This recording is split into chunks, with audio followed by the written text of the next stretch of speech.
学呢？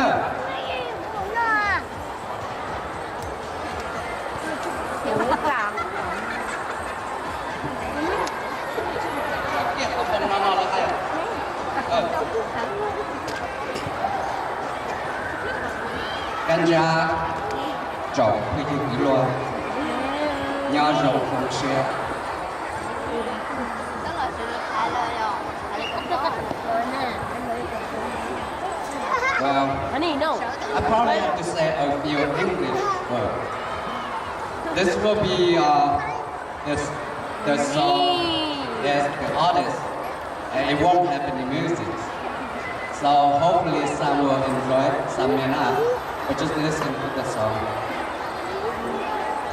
Here we go.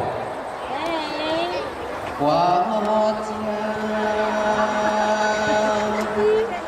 地方了能家，朋友了不是我，要自己路了自己摸着。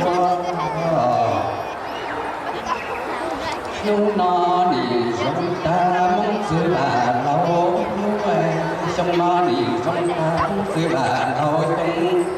mong xưa bà lâu đi hóa tận trần tao lúc nghe trẻ từng tao ta lem võ hóa đau đi khi lúc hóa từng ta lia cho ta là vì về sẵn mong em sợ đời của trời cứ đi mong em nhìn ra đi đó của sao hồn có lòng em chạy vô bỏ ta lúc bà thân bà bỏ chi ta ta là thể suy nghĩ phố